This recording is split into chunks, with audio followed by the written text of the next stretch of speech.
것일까? 이 질문을 우리 성도님들에게 던집니다.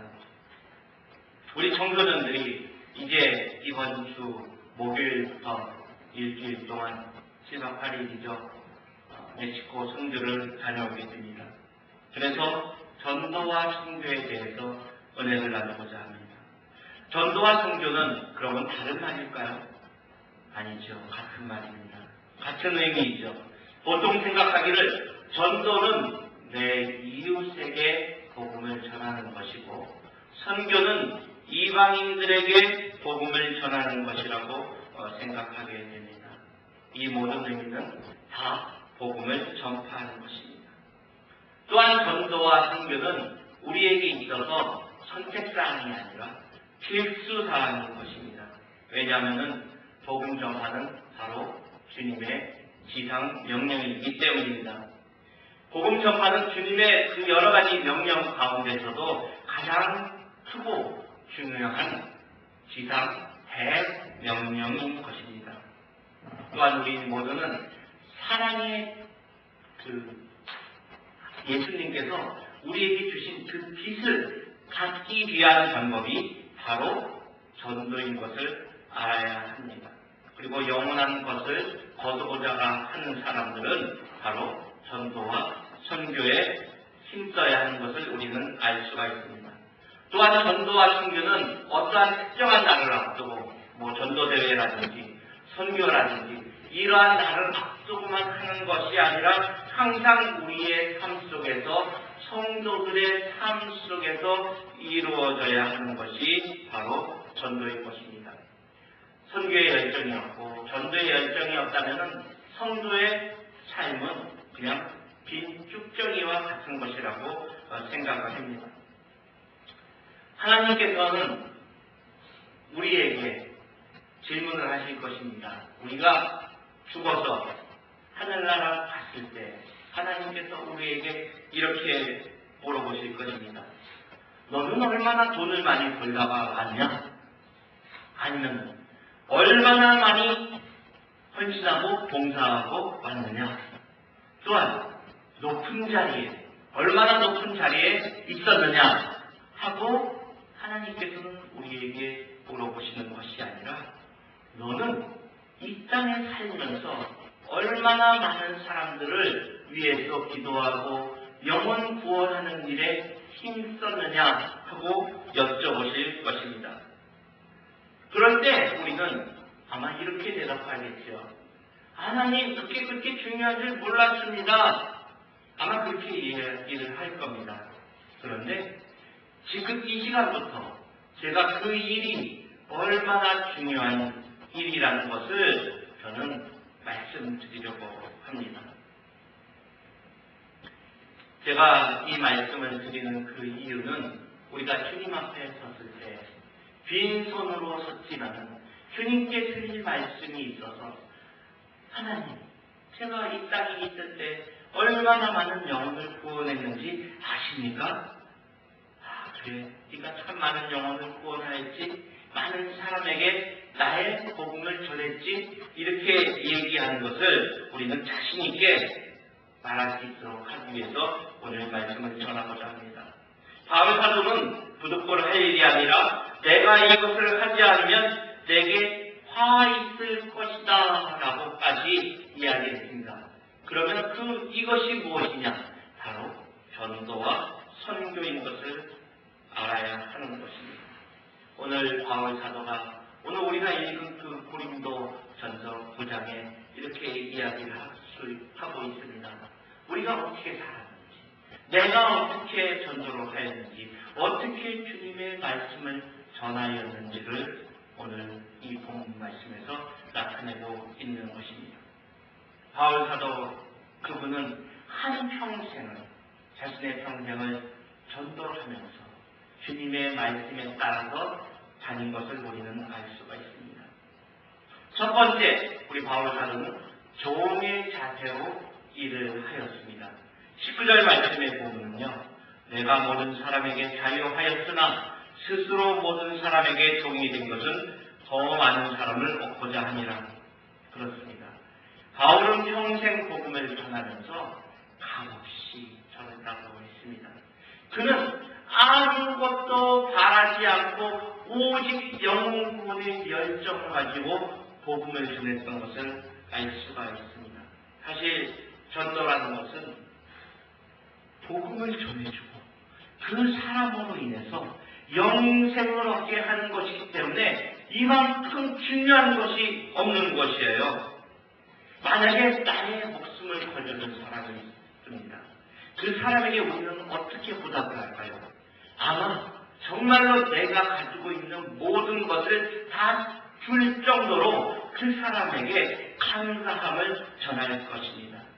그런데 우리의 목숨을 구원할 수 있는 그 복음을 전해준 사람에게 우리는 어떠한 일을 하였습니까? 우리는 어떠한 일을 하였습니까? 그 복음을 전해준 사람에게 감사합니다. 정말로 고맙습니다. 내가 영원히 죽을 목숨인데 지옥불에서 허덕일 목숨인데 나를 천국 가게 하여 주시는 것 너무나 감사합니다. 이렇게 하셨습니까? 아마 그렇게 이야기하신 분들은 없고 내가 이제 교회 다니게 되었으니까 그래 저 사람 위해서 내가 교회 다녀주지 라는 생각을 하고 다니는 분들도 아마 있을 것입니다. 그런데 바울은요, 그 자신이 예수 그리스도에게 빚진 자라고 생각을 했기 때문에 아무 대가 없이 내가 복음을 전해주었지만 그 사람이 어떤 보답을 안 해주었지만 그냥 난 당연히 마땅히 주님께 은혜를 받았기 때문에 복음을 전한다라고 생각하면서 자기의 권리까지 포기하면서 복음을 전하였던 것을 우리는 알 수가 있습니다. 사람의 권리를 포기한다는 것이 얼마나 어려운지 아시잖아요. 우리가 미국 영주권을 가지고 미국 시민권을 가지고 저희들이 삶을 살아갈 때 사람들은 우리를 정말로 많은 것으로서 칭찬을 해주고 많은 것으로서 우리를 도와주는 것을 알 수가 있습니다. 오늘 바울이 무엇을 포기했는지 한번 앞에서 보면은요, 4절에 보면은 먹고 마실 권리를 가지고 있는데 그 당연한 권리까지도 포기를 하였다고 하였습니다. 또 5절에 보면은 아내를 데리고 편히 다닐 수가 있는데도 그 권리를 포기하였다고 하였습니다. 그러면 이것은 전도하려면 우리가 결혼하는 것까지 포기해야 될까요? 라고 물어볼 수가 있지만은 바울은 다른 사람이 결혼하는 것은 반대하지 않았고요. 하나님께서 자신을 싱글로서 부르고 또 그 싱글로서 부른 것 때문에 더욱더 많은 일을 할 수 있다라고 생각을 했기 때문에 결혼을 안 하고 전도에 매진을 했던 것을 알 수가 있습니다.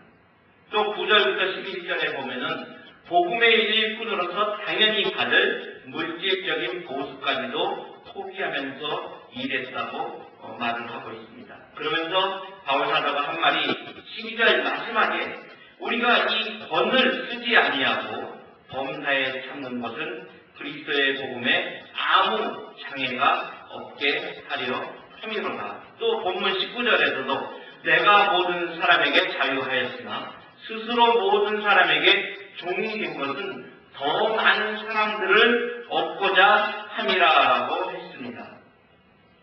바울 사도는 자기가 먹고 마실 권리가 있고 또 결혼할 권리도 있고 심지어 복음 전하는 것 때문에 받을 그러한 보수까지도 받을 수가 있지만은 그것까지도 복음 전하는 데 방해가 됐다면 포기하는 것을 얘기를 하고 있습니다. 자유했지만 모든 사람의 종과 같이 되어서 한 사람이라도 더 구원하려는 것이 종의 자세입니다. 바울 사도만 그런 것이 아니라 하나님의 외아들이신 예수 그리스도께서도 바로 그러한 종의 자세를 가지고 왔습니다.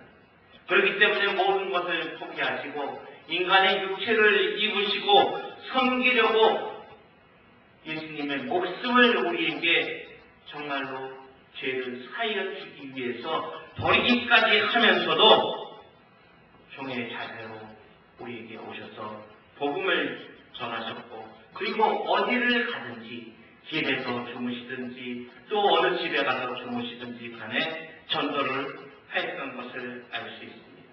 그렇기 때문에 우리는 바로 바울 사도처럼 또 예수님처럼 우리도 같이 종의 자세를 가지고 내 것을 내 것이라고 주장하지 아니하고 다른 사람을 위해서 사랑으로서 포기할 수 있는 자세가 바로 전도인 것입니다. 우리가 전도하는 데 있어서 가장 장애가 되는 것은 무엇일까요? 자존심이에요. 자존심. 내가 이러면 내가 어떤 위치에 있는데 내가 저 사람에게 복음을 전하려고 하면은 그 사람과 같이 같은 레벨에서 이야기를 해야 되는데 하는 그러한 자존심 때문에 아니 내가 누군데 저 빈민들하고 가서 이야기를 하나? 내가 어떠한 사람인데 저 홈리스들하고 이야기를 하나? 아니 내가 어떤 사람인데 내가 저 죄인들하고 이야기를 하나? 저 도둑놈들하고 내가 어떻게 이야기를 하나? 내가 어떻게 그 귀한 주님의 말씀을 전하나 하는 그러한 생각을 하는 것, 그것이 바로 우리의 자존심이고 그것이 전도의 거치장돌이 되는 것을 알 수가 있습니다. 우리 주님은 마치 벌레와 같이 핍박하는 사람들이 핍박하면 그 핍박을 당하고 주님께 채찍질을 하면 그 채찍함을 당하고 주님을 짓밟으면 그것을 짓밟힘을 당하고 그리고 침을 뱉으면 그 침과 또 욕을 하면 그 욕까지도 당하면서도 예수 그리스도께서는 우리의 죄를 위해서 끝까지 복음을 전하시고 십자가에 못 박혀 달려 돌아가시는 그 순간까지도 같이 옆에 있던 강도에게도 주님의 복음을 전하고 같이 오늘 내가 나와 함께 천국에 있을 것이다. 아버지 곁에 있을 것이다. 라고 말씀을 하신 것을 알 수가 있습니다. 우리는 삶에 있어서 우리의 생활을 하는 데 있어서 먹고 마시고 걷고 행동하는 모든 것들을 조심을 해야 하는 것입니다. 왜? 전도하는데 방해가 될까 봐. 우리가 종의 자세로 항상 우리의 자세를 낮추면서 섬기는 자의 입장에서 주님을 닮아갈 때에 비로소 우리를 통해서 복음이 전파되는 것을 알 수가 있습니다. 두 번째로 오늘 말씀에서 전도자는 장사꾼의 자세를 가져야 한다고 말씀을 하고 있습니다. 19절부터 20절까지 말씀을 보면 얻고자 함이라 이러한 말씀을 많이 쓰고 있습니다. 이 말씀은 그 당시에 베드로 사도가 바울 사도가 있을 그 당시에 장사꾼들이 많이 쓰던 말인 것입니다. 즉 이득을 보고자 함이라고 하는 것입니다. 마치 장사꾼이 이득을 취하려고 하는 것처럼 자기는 영혼을 구하기 위해서 장사꾼과 같은 자세를 가졌다고 이야기를 했습니다. 아니, 영혼을 취하는 데 있어서 무슨 이득이 있다고 장사꾼과 같은 자세를 취하나 이렇게 생각할지 모르지만요. 장사꾼들은 물건 하나를 더 팔기 위해서 이득을 얻기 위해서 정말 나의 반이라도 빼어줄 것 같이 이야기를 합니다. 그리고 그 사람에게 온갖 아첨을 다 하게 되는 것입니다. 왜? 간이고 쓸기고 다 빼주어야지만 그 사람들이 그 사람의 물건을 사주지요. 그런 자세로 복음을 전한다고 하는 것입니다. 바울 사도가 자기는 공부를 얼마큼 하였지만은 내가 낮춰서 그 사람들에게 맞추어서 복음을 전하는 것을 우리는 알 수가 있습니다. 유대인에게는 유대인과 같이, 율법 있는 자에게는 율법 있는 자와 같이, 율법이 없는 자에게는 율법이 없는 자와 같이, 약한 자에게는 약한 자와 같이 바울 사도는 복음을 전했던 것을 알 수 있습니다. 현대인의 성경에 보면요, 이 바로 읽은 그 오늘의 성경 말씀을 이렇게 좀 더 알기 쉽게 의역을 해놓았습니다. 나는 유대인과 같이 있을 때에는 유대인처럼 행동합니다. 그들에게 복음을 전하여 그리스도에게 인도하기 위해서입니다. 유대인의 관식과 의식을 따르는 이들과 같이 있을 때에는 그들의 의식에 동참할 수는 없지만 그렇다고 논쟁도 하지 않습니다. 그들을 돕고 싶기 때문입니다. 이방인과 같이 있을 때에도 될 수 있는 데에는 그들과 잘 어울리려고 노력합니다. 물론 그리스도인으로서의 정당한 일은 반드시 하면서 말입니다. 그렇게 하다 보면 그들의 신뢰를 얻게 되고 결국 그들을 돕는 좋은 결과를 가지고 옵니다. 내가 어떤 사람이든 그들과 같은 입장에 서려고 애쓰는 것은 그들이 자신에서 그리스도에 관한 이야기를 듣기를 청해서 그리스도에게 구원을 받도록 하려는 것입니다. 라고 현대인의 성경에는 의역이 되어 있습니다. 바로 이것입니다. 우리가 전도를 하려면은 바로 그 사람들에게 우리의 마음 자세를 맞추는 자세가 필요합니다.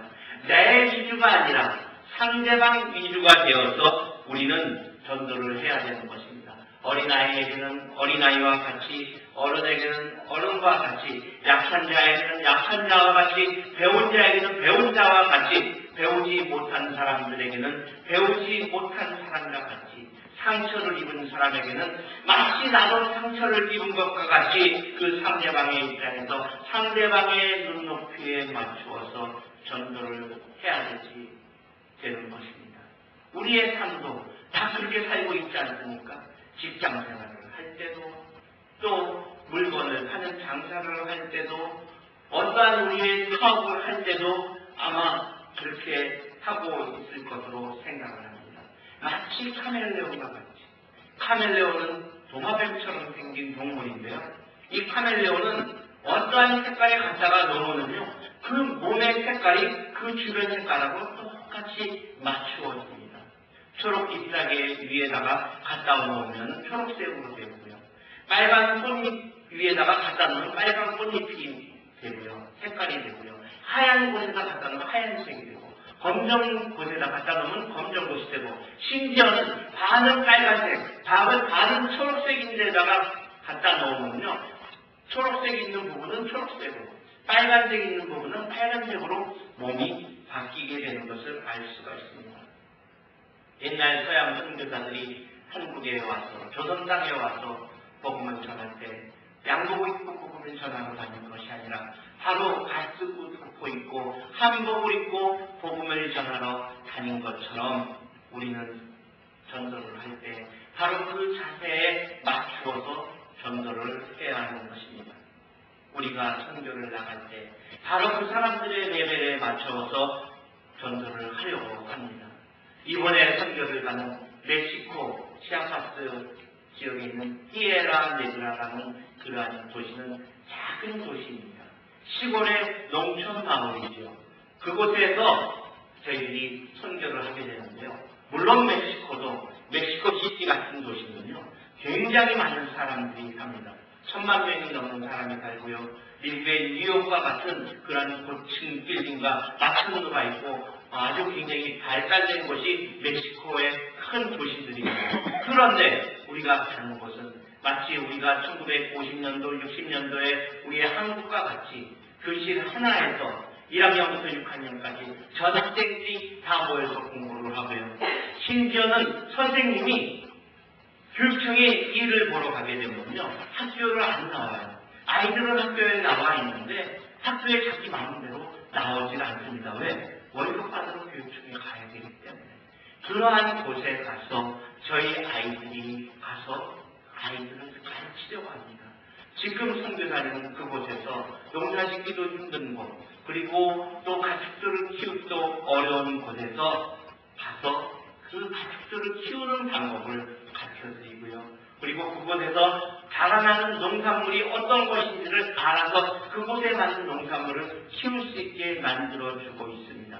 그럼으로 인해서 아마 저 선교사님한테 가서 예수님의 말씀을 들으면은 우리가 잘 살 수 있겠구나 라는 그 소망을 갖도록 하게 해주시고요.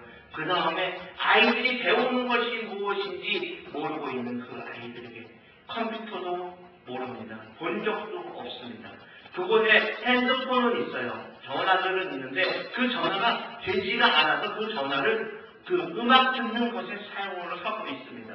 그런데도 그것도 제대로 보지 못하고 그거 하나 갖는 게 소원인 그러한 사람들입니다. 그리고 그 가족들 중에서 대도시에 한 사람만 나가서 일을 해도 또 미국에 한 사람만 나가서 그 가족 중에서 10사람, 7사람 되는 그 대가족에서 한 사람만 나가서 일해서 한 달에 얼마씩 돈을 조금만 보내줘도 그 사람들은 그 온 가족이 다 먹고 살 수 있는 그러한 것이 바로 우리가 멕시코 티에라 데그라 지역으로 가는 것입니다. 하루 벌어서 하루 먹는 것이 아니라 하루 벌어서 여러 날을 먹고 사는 그러한 곳이 바로 멕시코 그 농촌 지역인 것을 우리는 알 수가 있습니다. 그래서 우리 청소년들 보고 이야기를 했습니다. 갈 때 아이팟이나 핸드폰이나 전자기기, 게임기 이런 거 가져가지 말라고. 왜? 그 아이들이 그것을 보고 정말 소외감을 느낄까봐 그렇게 이야기를 하고 있습니다. 사진기는 가져가자고 했습니다. 사진기. 그 아이들 가서 사진 찍어주는 것 굉장히 좋아요. 사진 찍어서 먼저 우리가 가기 전에 이제 2주 전에 갔다 온 팀이 있습니다. 버지니아 지역의 인터내셔널 가이볼 교회인데 그 교회 팀에서 찍어온 사진을 우리가 가지고 가게 됩니다. 그 아이들, 그 부모님들과 같이 찍은 그 사진을 우리가 가져가서 그 아이들에게 전해주게 되는 것입니다. 계속해서 우리 부모님들께서 잘 살아오게 해달라고. 물도 마시는데 어려움 당하고요. 또 화장실 쓰는데도 어려움이 있고요. 하지만은 이번에 아이들이 가게 되면은 우리 청소년들은 그래도 마치 스튜디오와 같은 그런 방이 있죠. 한 방에서 4사람이 잘 수가 있다고 합니다. 그곳에 또 화장실도 있고요. 샤워할 수 있는 곳도 있는 곳에서 잘 수가 있습니다. 사실 처음에는 교회에서 자려고 했는데 그 교회 바닥이 땅바닥이기 때문에 많은 것을 또 가져가야 돼요. 그러면 더 번거롭고 그래서 그 현지인 사람들의 집을 빌려서 그 정부에서 지어준 집이 있습니다. 그 집에서 우리가 생활하도록 그렇게 했습니다. 마지막으로 전도자는 우리가 오늘 이 본문에는 나와 있지 않지만은 경지자와 같이 그러한 자세를 가져야 한다고 합니다. 마지막 달리기를 할 때 반드시 1, 2, 3등이 있고요. 그 1등만이 금메달을 받을 수가 있습니다. 1등이 바로 귀하기 때문에 귀한 상을 주는 것처럼 다니엘서 12장 3절에는요. 지혜에 있는 자는 궁창의 빛과 같이 빛날 것이요 많은 사람을 옳은 대로 돌아오게 한 자는 별과 같이 영원히 비추리라 라고 했습니다. 사도 바울도 내가 선한 싸움을 다 싸우고 나의 달려갈 길을 마치고 믿음을 지켰으니 이제 앞으로는 나를 위하여 의의 면류관이 이름이 되었으므로 주 곧 의로우신 재판장이 그날에 내게 주실 것뿐만 아니라 내게만 아니라 주의 나타나심을 사모하는 모든 자에게 그 면류관을 주신다라고 그렇게 이야기하고 있습니다. 우리가 1등을 하기 위해서 모든 운동에서 1등을 하기 위해서는 우리가 훈련을 해야 되고요. 자기를 채찍질하면서 단련해야 하는 것입니다. 모든 것에 절제하나니 이기기 위해서는 모든 것을 절제를 합니다. 한 20년 전이지요. 그 코마네치라는 그 체조 선수가 있었습니다. 그 체조 선수가 그 성장해서 훈련되어 오는 그 과정을 갖다가 영화로 만들었던 것을 본 적이 있습니다. 이 어린 코마네치가 그 체조하는데 체조 선수들은 뚱뚱해지면 안 되거든요.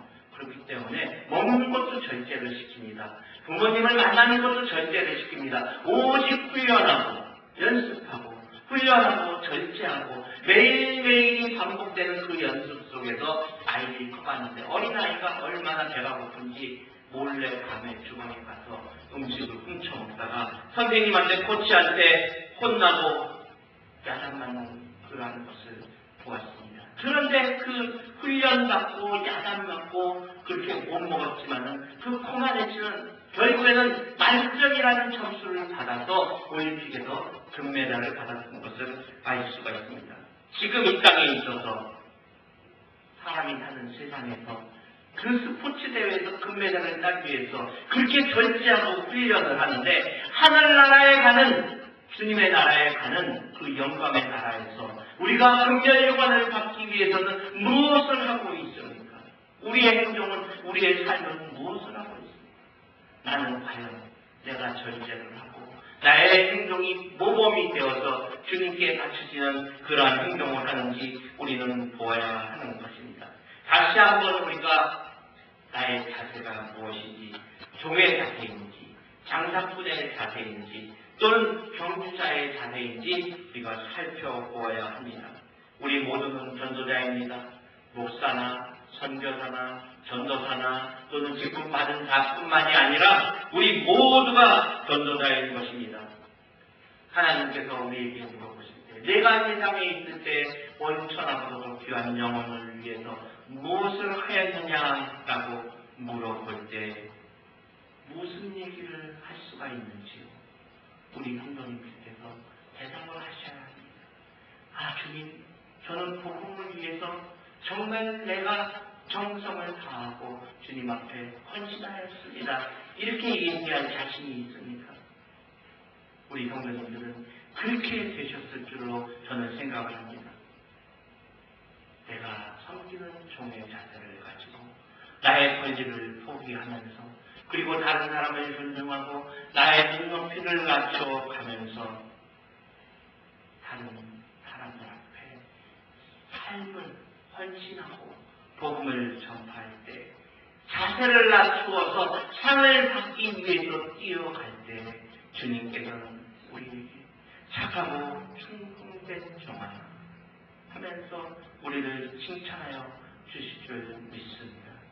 이제 우리 청소년들, 그리고 제가 오지에 나가서 선교를 갈 때 우리가 얻고 오는 것이 바로 그러한 모습을 보고 그들에게 우리가 종의 모습으로, 주님의 아들, 딸된 모습으로서 우리의 모습을 보여줌으로 인해서 그 사람들이 정말로 예수님 믿는 자들은 저렇게 아름다운 모습이 있구나 하고 깨닫게 되어서 그들이 복음에 나아가서 복음을 받아들이는 그러한 모습이 되기를 원하고, 더 나아가서는 저와 우리 청소년들이 그리고 남아있는 성도님들이 이 선교로 인해서 변화가 되는, 내가 변화해야 합니다.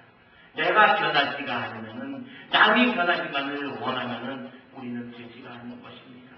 당신이 변해, 당신이 변해가 아니라 내가 변해야지, 내가 변해야지, 내가 변해야지 하는 그 마음을 가지고 주님 앞에서 정말로 주님의 말씀을 전하는 귀한 주님의 아들, 딸 되시기를 주님의 이름으로 축원합니다.